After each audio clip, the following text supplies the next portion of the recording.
সাত রাতে আমি 9 লিটার দুধ দিয়ে মিষ্টি দই বানিয়েছিলাম নোভা কফি অ্যান্ড রেস্টুরেন্টে বিক্রি করার জন্য। সাত রাতে এখানে পার্টি ছিল বড়, আর হেনা মেহেন্দি ডে হয়। সো সবাই কেমন আছেন? আসসালামু আলাইকুম, আশা করি সবাই ভালো আছেন। এখানে আমি বড় একটা পাতিলে 9 লিটার দুধ জাল দিয়ে কমিয়ে নিছি, মিনিমাম 5 লিটার মতো বানিয়ে নিলাম কষিয়ে।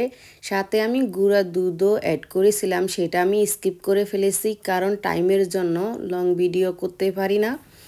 ভিডিও সবগুলাই আমি ঠিকমতো করতে পারি না। সো শর্টকাট কিছু ভিডিও করে আমি আপনাদের সাথে আমার এই দধি রেসিপিটা শেয়ার করছি। এই রেসিপিটা আমার অনেকেই এখন বর্তমানে পছন্দ করতেছেন, কারণ আমি এটা প্রফেশনালভাবেই এখন দধিটা বানাই দোকানে বিক্রি করার জন্য।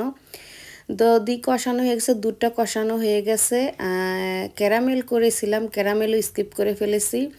আর 1 ঘন্টার মতো আমি টক দইটাকে পানি ঝরিয়ে নিছি। কিভাবে ঝরালাম তা তো দেখতেই পারছেন, অনেকগুলা পানি জমে গেছে। তারপরে ভালোভাবে চিপে আমি এখন একটা ভোলে নিয়ে আমি দধিটাকে ব্লেন্ড করে এই কষানো দুধের সাথে অ্যাড করে দিব। দুধটা অনেক সুন্দর কালার হয়েছে। টক দইটা আমি ভালোভাবে ম্যাশ করে মিক্স করে আমি এই কষানো দুধের সাথে এখন অ্যাড করে নিলাম। অ্যাড করে ভালোভাবে মিক্স করে নিচ্ছি।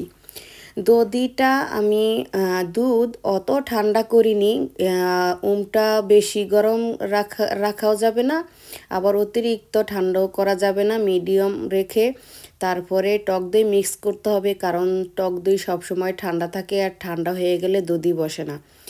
মিক্স করার পরে এখন আমি 1 টাইম গ্লাসে তাড়াতাড়ি করে ঢেলে নিচ্ছি, কারণ লেট করা যাবে না। ঢালার সাথে সাথে আমাকে ফয়েল পেপার দিয়ে কভার করে তারপরে কম্বল দিয়ে ঢেকে রাখতে হবে, কারণ এটা হলো ন্যাচারাল ওয়েতে আমার এই দধিটা আমি বসাচ্ছি যেন আমি দোকানে এটা বিক্রি করতে পারি, সেল করতে পারি।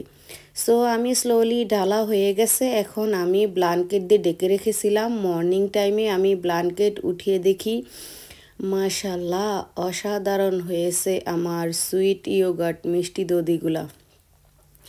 দেখেন কত সুন্দরভাবে বসছে, অনেক সুন্দর হয়েছে মাশাল্লাহ।